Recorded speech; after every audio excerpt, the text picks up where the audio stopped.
Virginia Democrats are making last-ditch fundraising efforts after Republican nominee Glenn Youngkin raised nearly $16 million in his bid to become Virginia's next governor. $12 million of the former private equity chief's fundraising haul came in the form of loans he gave to himself. So far, he's outraised all of his Democratic challengers in the race to succeed term-limited Virginia Governor Ralph Northam. As a swing state, Virginia's results are often seen as a potential indicator for how parties will fare in the midterm elections. Virginia's Democratic primary takes place on Tuesday. 5 Democrats are seeking the party's nomination, with former Governor Terry McAuliffe widely seen as the frontrunner. Among the pack is self-proclaimed socialist Lee Carter. He's running after serving 2 terms in the House of Delegates. He's a former U.S. Marine and also co-chaired the Democratic presidential campaign of Senator Bernie Sanders in Virginia. Democratic candidate for governor of Virginia, Lee Carter, joins me now from Manassas. Welcome. Speaking of your work for Senator Bernie Sanders, members of the right and left have seized on the socialist part of his title as a Democratic socialist. Do you see running under the banner of a socialist Democrat as a truly viable option? Well, look, I've always operated under the assumption that if you're to the left of Barry Goldwater, they're going to call you Joseph Stalin. So, the thing about being in Democratic politics is you have to understand that attack is coming anyway, right? So you might as well just own the label and talk about what it actually means. And what it means, from my perspective, is that I'm going to fight to make sure that you don't just have a job working for someone else, that you have ownership and control over your workplace and ownership and control over your own economic destiny. And so the question of whether to vote for me or vote for someone with a more conventional economic platform is you're asking the voters, do you want to have a boss or be your own boss? And that's really not much of a choice for a lot of people.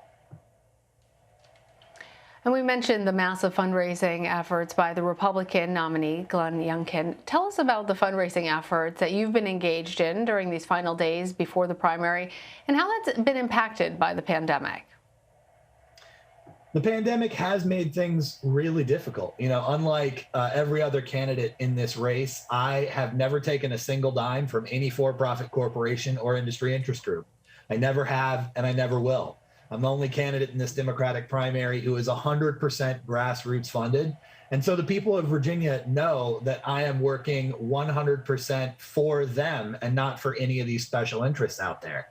You can't say the same about Glenn Youngkin. You certainly can't say the same about someone like Terry McAuliffe. And so the people of Virginia, when it comes time to cast their vote on Tuesday, I'm asking them to follow the money, right? Look at what the candidates take into their campaigns, what they're financing their campaigns on, and ask yourselves, do you want a candidate who works for you, or do you want a candidate who works for special interests like Dominion Energy and Amazon? In interviews, you've said you're seeing the Democratic Party adopt some of the more progressive policies that you support. Care to give us some examples? Yeah. 2 really big examples are cannabis legalization and abolishing the death penalty, right? Those are both things that we accomplished this year that the Democratic Party is rightfully parading around as accomplishments. But 2 years ago, when I introduced a bill to legalize cannabis, even my fellow Democrats, even some of them in this Democratic primary for governor, looked at me and they said, "Hey, Lee, why are you doing this to us in an election year?"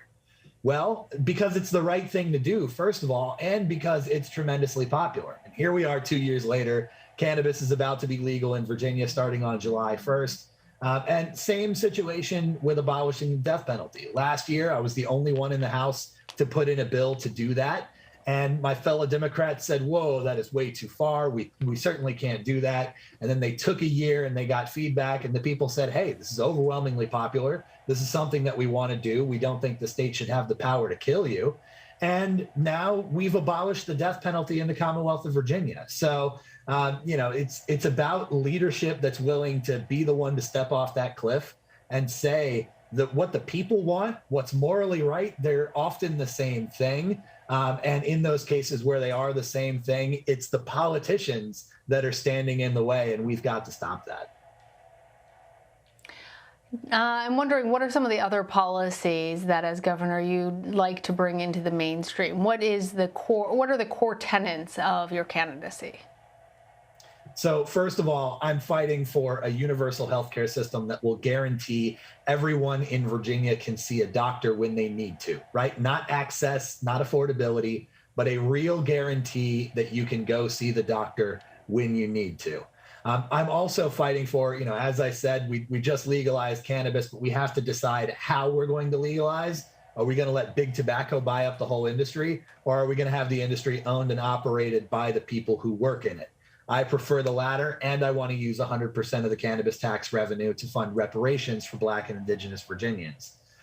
And I'm fighting for an economic development system that stops giving tens of millions, hundreds of millions of dollars out to massive corporations and instead puts that money directly into the hands of working Virginians so that we can say, here's the startup capital that you need to start your own employee-owned business. So you get more than just a job, you get a business that you own, that you operate, and that is a pillar of your community. I'm fighting for a Virginia that's not just a commonwealth, but a place where wealth is common, and we have got to transform both our economy and our political systems to get there. Delegate Carter, I want to follow up on one of the things that you said, because the subject of reparations for Black Americans has been getting renewed attention. Still, few politicians have come out as part of their core tenets of their platform and said that that's something that they care so much about. Tell us more about your plan on this and how you would expect to pay for it. Well, we've got this new revenue stream that's going to be coming online here in the next few years because of cannabis legalization. And so we have a perfect opportunity where, we're not taking away from existing programs. It's not something that you're having to decide between this and that, right? It is a new revenue stream. And I think it's a perfect opportunity to begin making amends for a lot of the crimes that Virginia's government has been complicit in. I think that all 50 states need to do this. I think a lot of local governments need to do this, and the federal government needs to do it as well. But we need to look back at the crimes that our governments have been complicit in, things like the transatlantic slave trade, the genocide of Native Americans, and the war on drugs, which is still ongoing. And we need to start taking steps towards atoning for the harm that has been caused.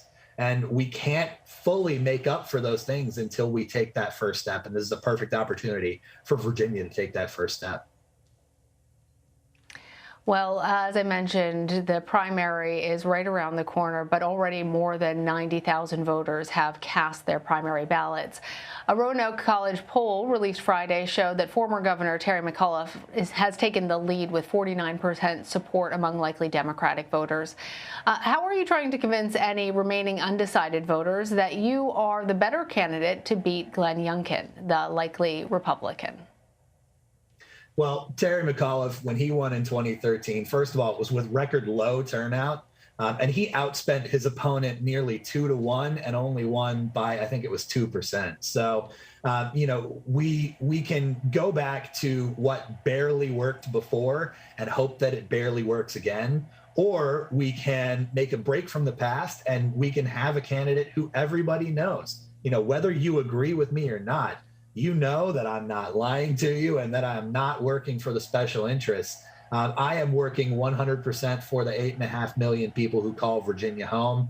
And because I don't take that corporate money, because I've never taken any money from fossil fuel corporations or big banks, when I say I'm going to fight for something, I'm actually going to fight for something. And that's what it takes to break through the cynicism and reach the millions of people out there who think that voting never changes anything.